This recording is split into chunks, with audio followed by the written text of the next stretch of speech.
Apapun yang kita kerjakan hari-hari ini, biarlah boleh menolong saya dan saudara untuk kita terus bertumbuh di dalam kekuatan kuasa Tuhan.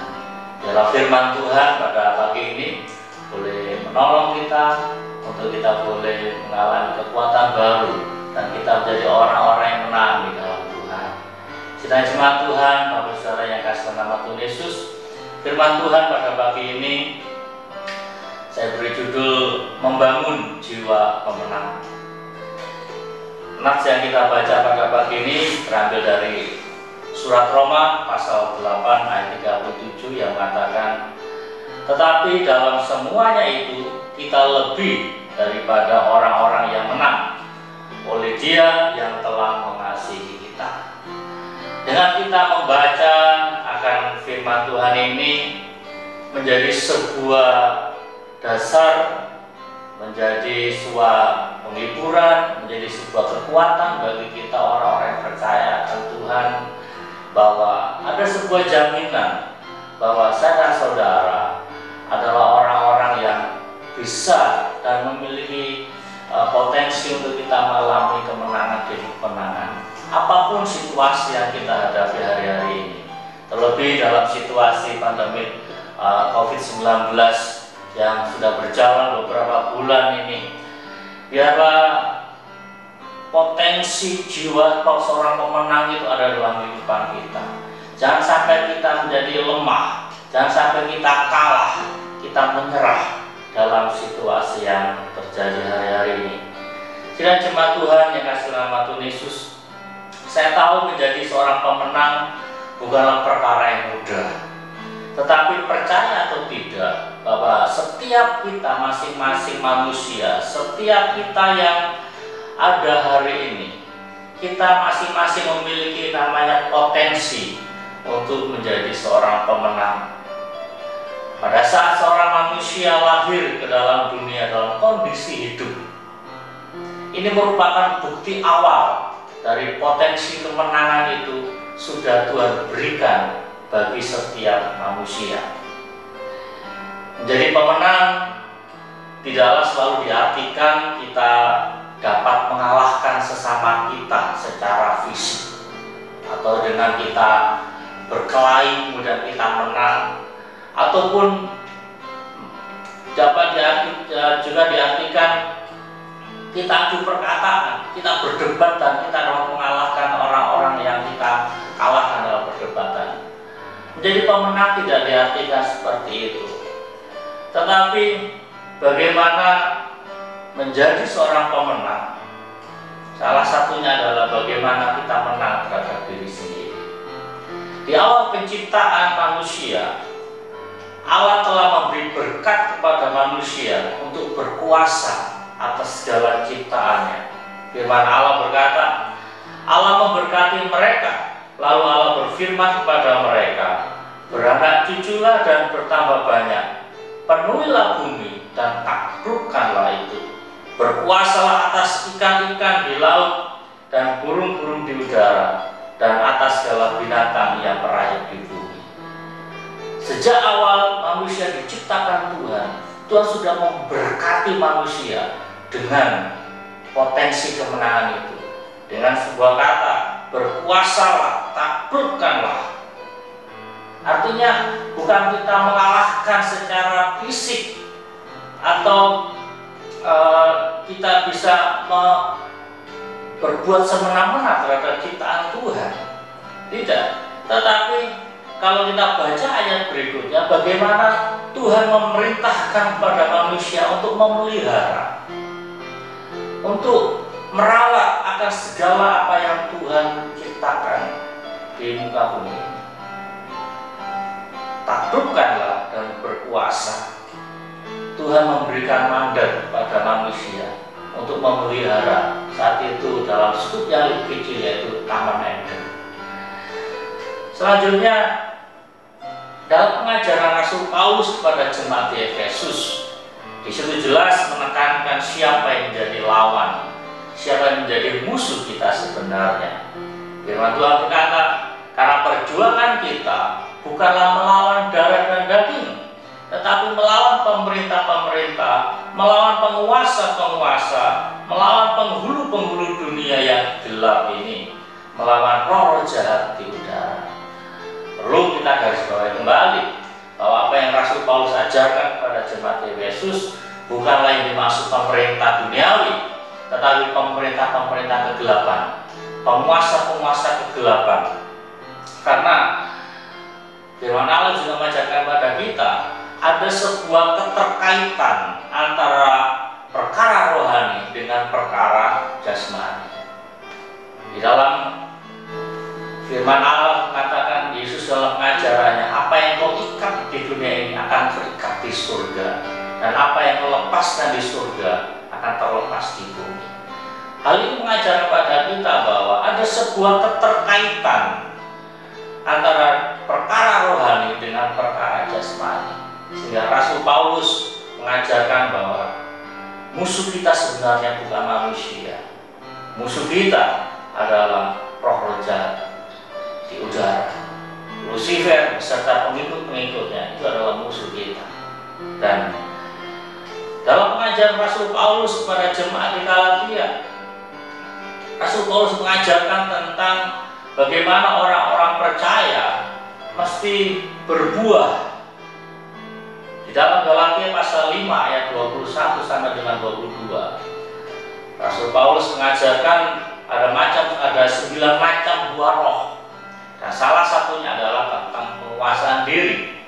Nah, Bapak saudara sekalian kasih dalam nama Tuhan Yesus, berbicara tentang penguasaan diri, hal ini memiliki makna ke dalam atau memiliki pemahaman untuk diri kita sendiri, penguasaan kepada diri sendiri. Bagaimana kita dapat menguasai perkataan kita, bagaimana kita dapat menguasai pikiran dan perbuatan kita, sehingga hal ini dapat dirangkum dalam satu kalimat, yaitu kita menang atas diri sendiri. Jadi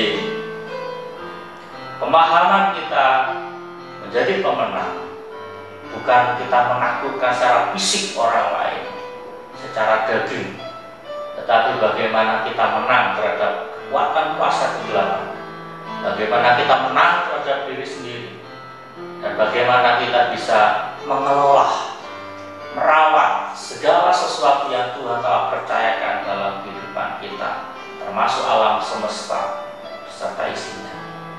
Bapak saudara sekalian, sedang jemaat Tuhan, hari ini saya memberikan 3 anak kunci bagaimana kita dapat memiliki jiwa seorang pemenang, sehingga pada akhirnya juga kita akan dapat menjadi orang-orang yang menang, bahkan orang yang lebih daripada pemenang. Yang pertama adalah kita mesti memiliki persekutuan yang intim dengan Tuhan. Hal ini merupakan kunci yang pertama dan yang utama. Mengapa? Karena Tuhan adalah pencipta alam semesta, termasuk di dalamnya adalah manusia diciptakan oleh Tuhan. Ibarat sebuah kendaraan atau sebuah mobil yang rusak. Bila sebuah mobil rusak, maka sewajarnya mobil itu dibawa ke bengkel dan seorang mekanik akan memperbaiki. Dan jemaat Tuhan, hal yang sama juga pada saat manusia jatuh dalam dosa, manusia mengalami kehilangan kemuliaan Allah. Citra Allah atau gambar Allah dalam diri manusia itu rusak.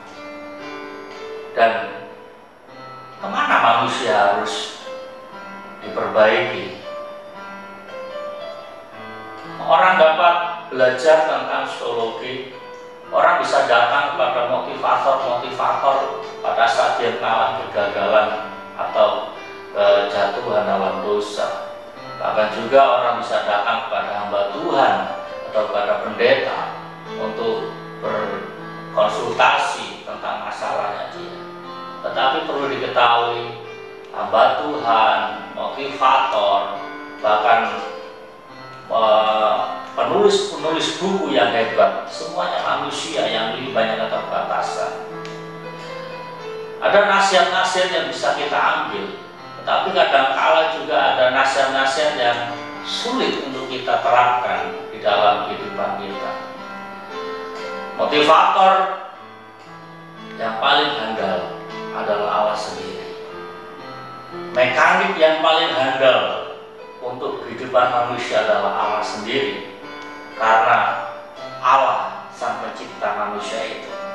Sehingga sekecil apapun permasalahan yang dihadapi oleh manusia, dipastikan Allah sanggup memberikan solusi dan pertolongan.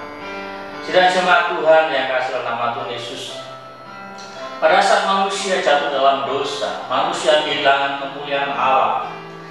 Kemuliaan Allah dalam diri manusia salah satunya adalah potensi untuk jadi seorang pemenang. Manusia kehilangan rasa percaya diri. Manusia menjadi pesimis. Manusia merasa dihantui oleh segala kesalahan dan dosa-dosanya. Bahkan pada saat manusia jatuh dalam dosa, ada sebuah kesulitan yang untuk bangkit kembali. Dan ada banyak rupa-rupa lainnya yang membuat kehidupan manusia semakin terpuruk. Dan jemaat Tuhan, dengan kita memiliki hubungan intim dengan Tuhan, maka kita akan dapat membiasakan diri itu mengandalkan Tuhan.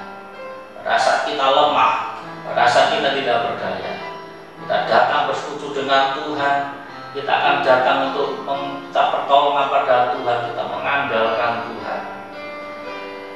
Dengan kita bersekutu dengan Tuhan, maka kita sementara melatih akan kepekaan rohani kita pada Tuhan. Kalau kita terus bersekutu dengan Tuhan, maka cepat atau lambat tabiat-tabiat yang tidak baik dalam diri kita akan diubah. Kita akan memiliki sifat-sifat seperti Allah. Segala kelemahan dalam diri kita akan diubahkan. Terlebih lagi pada saat kita terus memiliki persekutuan dengan Tuhan, maka kita dapat mengenal akan Tuhan. Kita dapat mengenal isi hati Tuhan. Kita akan mengerti sebuah kebenaran yang hakiki yang mesti kita lakukan dalam kehidupan kita. Mana yang perbuatan kita yang menyenangkan hati Tuhan, dan mana hal-hal yang mendukakan hati Tuhan, kita dapat mengertinya. Karena apa? Kita memiliki persekutuan intim dengan Tuhan. Sidang jemaat Tuhan, Yosua menjadi pengganti Musa dengan tentuan Allah sendiri. Setelah Yosua mengabdi selama 40 tahun kepada Musa, selama menjadi abdi Musa, Yosua mengikuti semua aktivitas Musa, termasuk di dalam hal bersekutu dengan Allah. Firman Allah mengatakan, dan Tuhan berbicara kepada Musa dengan berhadapan muka seperti kepada temannya. Kemudian kembalilah ia ke perkemahan. Tetapi abdinya Yosua bin Nun, seorang yang masih muda, tidaklah meninggalkan kemah itu. Dan jemaat Tuhan, ayat ini memberikan penjelasan pada kita bahwa kemudahan bukanlah sebuah alasan untuk kita menyenangkan diri sendiri. Tetapi justru sejak dari muda, mestilah masing-masing kita mempersiapkan diri, melatih diri, untuk kita akan dipersiapkan lebih hebat dalam masa-masa berikutnya. Yosua sejak mudanya dia melatih bersekutu dengan Tuhan. Dia mengikuti akan setiap aktivitas Musa, termasuk di dalamnya hal bersekutu dengan Tuhan. Sidang jemaat Tuhan, Yosua telah membiasakan diri sejak mudanya dalam faktor-faktor pendukung sebuah kepemimpinan, yaitu menyukai hadirat Tuhan. Sehingga tidaklah heran bagaimana Yosua benar-benar siap memimpin bangsa Israel untuk merebut tanah perjanjian. Kita tahu firman Allah memberitakan pada kita, memimpin bangsa Israel bukanlah hal yang mudah. Alkitab katakan bahwa bangsa ini adalah bangsa yang tegar takut. Dalam kepemimpinan Musa yang penuh dengan mujizat, dengan tanda-tanda heran, Alkitab mencatat berapa kali mereka melakukan pemberontakan kepada Musa maupun kepada Tuhan. Padahal mujizat terjadi, kuasa Allah dinyatakan dalam kehidupan mereka. Sehingga hal ini juga sempat membuat hati Yosua tawar. Apakah dia mampu memimpin bangsa ini? Terlebih memimpin bangsa Israel untuk masuk tanah perjanjian, merebut tanah perjanjian. Sidang jemaat Tuhan, dengan modal dasar dia membiasakan diri bersekutu dengan Tuhan, Yosua menjadi seorang yang peka akan kehendak Tuhan. Dalam situasi yang dia hadapi, dalam masa-masa sulit, bahkan pada saat Israel dalam pimpinan Yosua kalah dalam menghadapi orang-orang Ai, Yosua dia datang pada Tuhan, dia mau introspeksi diri apa yang menjadi kesalahan mereka. Tidak serta-merta Yosua menyalahkan situasi, tetapi apa yang dilakukan Yosua dia datang pada Tuhan. Mengapa kami kalah melawan orang-orang lain? Dan situ Tuhan berbicara, Tuhan memberikan petunjuk atas kehidupan Yosua.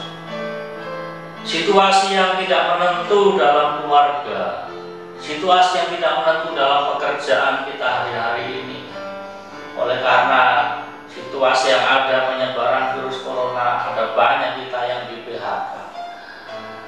Usaha tidak menjadi selancar seperti dulu. Situasi pendidikan juga yang kita belum menentu. Situasi masyarakat, keuangan yang sulit, harapan yang tidak jelas. Hal ini dapat kali membuat kita bingung apa yang mesti kita kerjakan.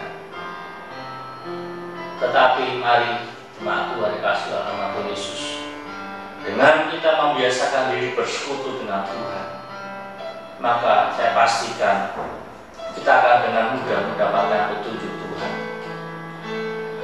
Jadi yang pertama adalah mari miliki persekutuan yang intim dengan Tuhan secara intens, terus menerus. Jangan hanya sehari dua hari, sebulan dua bulan kita bersekutu dengan Tuhan. Kita bersekutu dengan Tuhan hanya pada saat kita butuh sesuatu dengan Tuhan. Pada saat Tuhan sudah menjawab doa-doa kita berhenti. Yang dimaksudkan persekutuan bukan hal seperti itu, tetapi mari kita harus membangun hubungan dengan Tuhan. Apakah kita ada dalam masalah ataukah kita tidak ada masalah, mari kita terus bangun persekutuan dengan Tuhan, komunikasi kita dengan Tuhan. Bagaimana doa-doa kita terus kita naikkan kepada Tuhan, doa pribadi kita, bahkan dalam situasi seperti ini, mari kita berdoa untuk bangsa dan negara kita, supaya bangsa ini selekas mungkin bisa bebas dari wabah corona. Tuhan berikan hikmat kepada para pemimpin di bangsa ini, supaya ada solusi yang terbaik dalam menghadapi pandemi COVID-19. Dan jemaat Tuhan, perkara yang kedua yang perlu saya sampaikan, bagaimana kita bisa memiliki jiwa seorang pemenang adalah, mari kita tidak menyerah dalam masa sukar. Situasi yang sulit, siapa manusia yang tidak pernah mengalami? Dari anak-anak sampai dengan orang dewasa, semua orang pasti mengalami.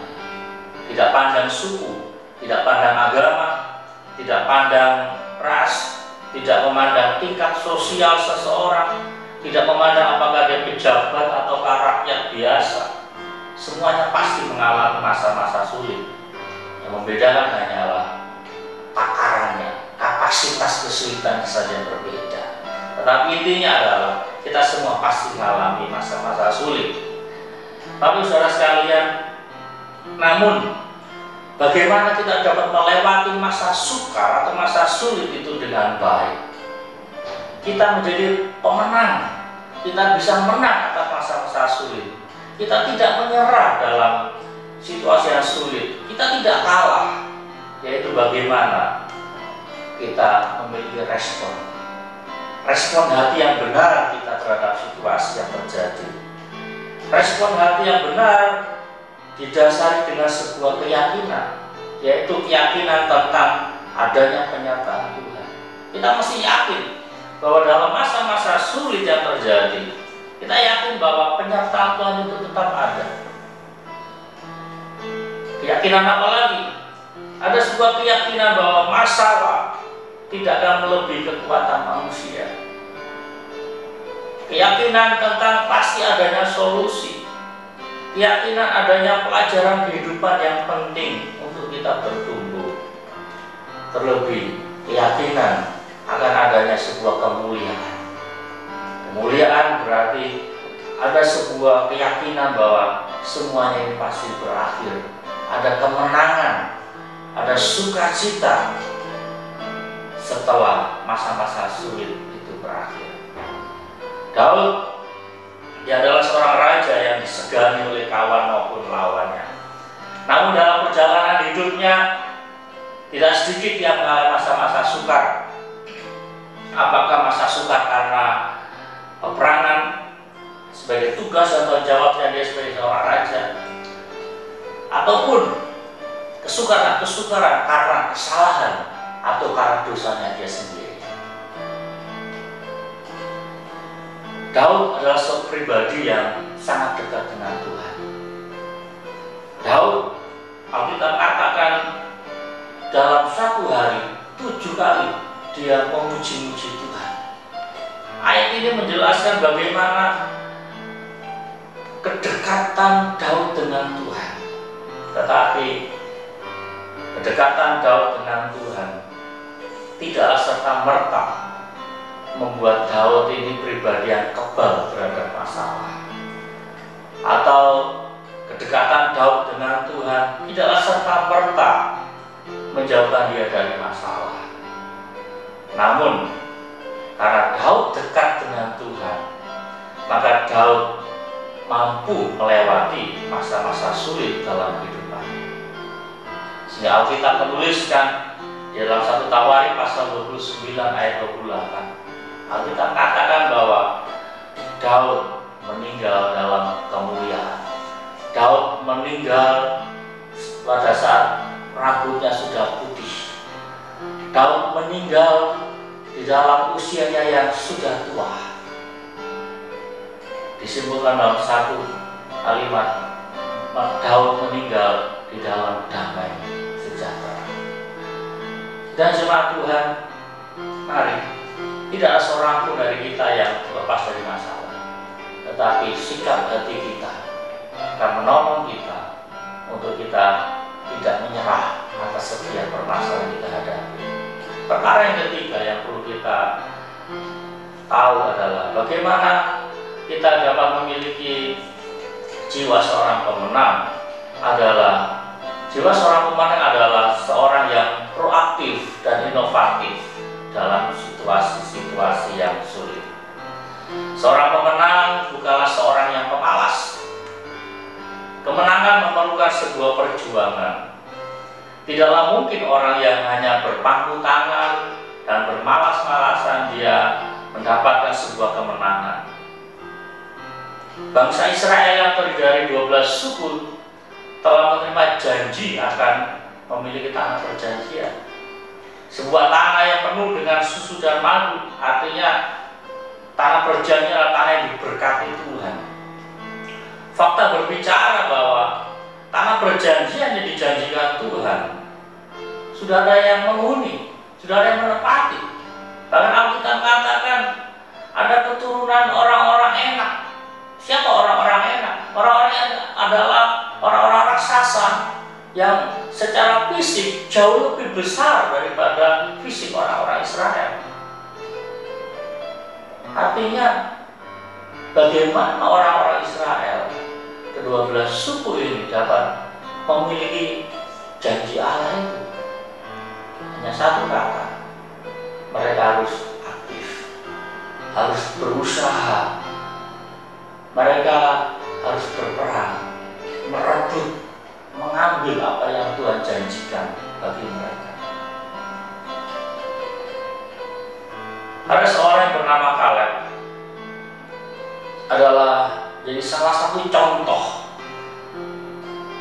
dari 2 orang yang keluar dari tanah Mesir dan berhak memasuki tanah perjanjian.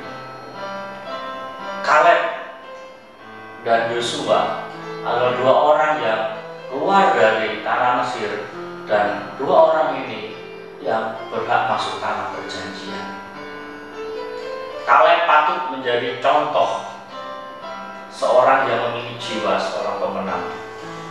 Suatu saat Kaleb bin Yefune orang Kenas dari suku Yehuda datang kepada Yosua, seorang sahabat sekaligus saat itu sudah menjadi pemimpinnya, dengan maksud memohon izin sekaligus juga mengingatkan akan janji Tuhan tentang apa yang Tuhan telah janjikan kepada Kaleb melalui hambanya Musa pada waktu itu.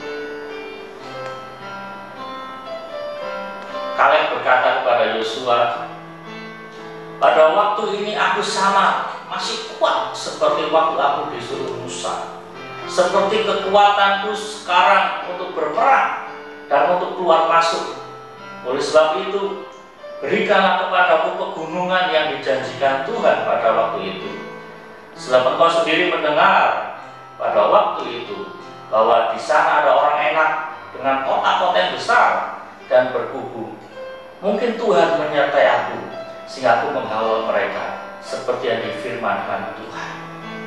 Ayat ini menjadi contoh atau menjelaskan pada kita bahwa tanah yang dijanjikan Tuhan kepada Kaleb, yaitu pegunungan Hermon, situ ada penghuninya, sudah ada yang menempati. Bahkan dikatakan orang-orang enak ada di pegunungan Hermon. Tetapi apa yang diperbuat oleh Kaleb? Kaleb tidak sekedar berpangku tangan. Kaleb tidak hanya bermalas-malasan, tetapi yang dikerjakan Kaleb adalah dia proaktif. Dia datang kepada Yosua, dia memohon izin, dan dia mendapatkan berkat. Dan dengan sebuah keyakinan bahwa apa yang Tuhan janjikan kepada dia, dia dapat memilikinya. Dan kita tahu akhirnya Kaleb mampu mengalahkan orang-orang enak. Dan secara fisik mereka jauh lebih besar.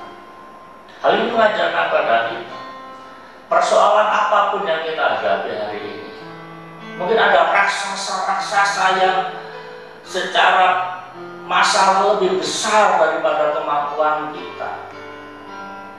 Ingat, kalau Tuhan sudah berjanji memberikan kepada kita, maka Tuhan akan memberikan kemampuan untuk kita dapat memiliki janji-janji Tuhan. Yang penting, mari kita aktif, kita proaktif. Setiap masalah-masalah, setiap kesulitan-kesulitan, Tuhan akan memberikan pada kita daya inovatif, daya kreatif untuk kita memiliki strategi menyelesaikan masalah-masalah dalam kehidupan kita. Sidang jemaat Tuhan, Kaleb proaktif dalam menerima penggenapan janji Tuhan. Dia datang kepada Yosua, dia merebut akan pegunungan Hermon. Dan kita tahu, jauh setelah itu, Alkitab mencatat dari keturunan suku Yehuda lahir seorang raja yang bernama Daud. Dan kita tahu Daud memerintahkan bangsa Israel selama 40 tahun. Tapi kita perlu tahu, di Hebron lah pegunungan yang direbut oleh Kaleb, yang menjadi kota pertama yang dipimpin oleh Daud. Selama 7 tahun Daud memimpin orang-orangnya di Hebron. Baru setelah itu Tuhan izinkan Daud memerintah seluruh Israel di Yerusalem selama 33 tahun. Tetapi kepemimpinan Daud diawali di mana? Di Hebron.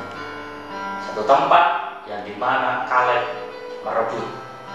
Satu tempat di mana Kaleb yang proaktif mengklaim akan janji Tuhan. Dan jiwa pemenang itu ada dalam kehidupan Daud. Bahkan setelah ribuan tahun lalu kemudian, dari suku inilah di mana Kaleb ada, Daud ada, lahir juga seorang pemimpin besar yaitu Juru Selamat umat manusia, Yesus Kristus, lahir dari keturunan Yehuda. Dalam pelayanan, Yesus menderita, Yesus mati, tetapi Yesus bangkit pada hari ketiga.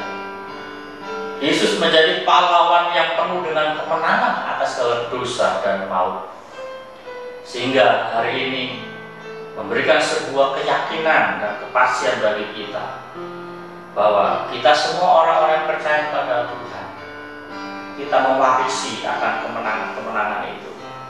Kalaupun hari ini saudara-saudara masih memiliki kelemahan dan kekurangan, jangan pernah kita menyerah.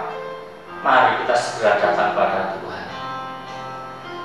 Sebab Yesus berkata, marilah kepadaku semua yang letih lesu dan berbeban berat, aku akan memberikan kelegaan bagimu. Dan di dalam kitab Ibrani mengatakan, sebab oleh karena ia sendiri telah menderita karena pencobaan, maka ia dapat menolong mereka yang dicobai.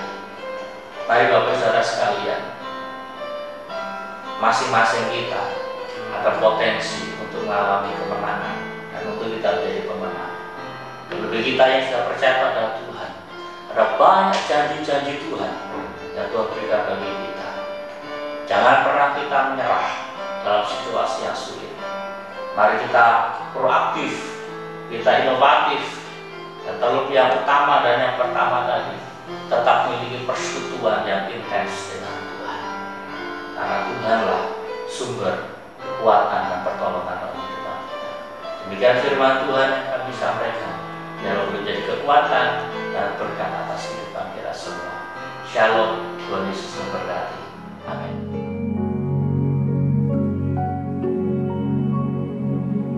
Hidupku menggenapi firman-Mu, tanda mujizat sertai tiap langkahku. Kau bersamaku di dalamku, jadi bukti kebesaran-Mu.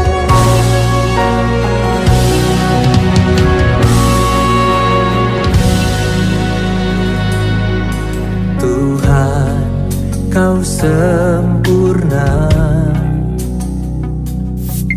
dalam rencana-Mu dan karya-Mu. Ku serahkan hidupku, murnikan dengan Roh-Mu. Tuhan, Kau sempurna dalam rencana-Mu dan karya-Mu. Ku serahkan hidupku, murnikan dengan Roh-Mu. Hidupku menggenapi firman-Mu, tanda mujizat sertai tiap langkahku. Kau bersamaku di dalamku, jadi bukti kebesaran-Mu.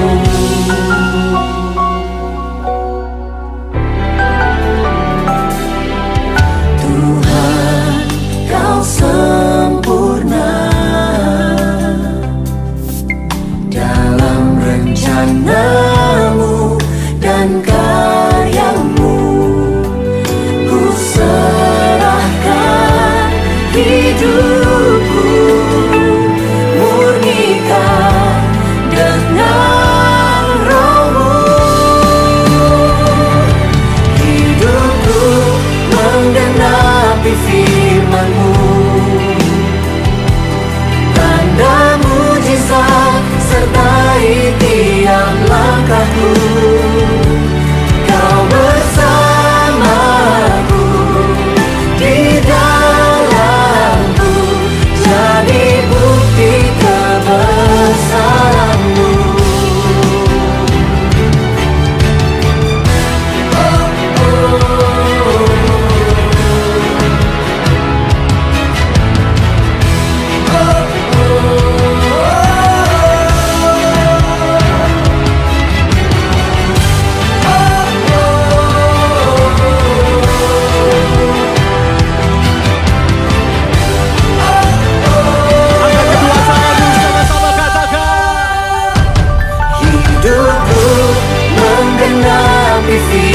firman-Mu,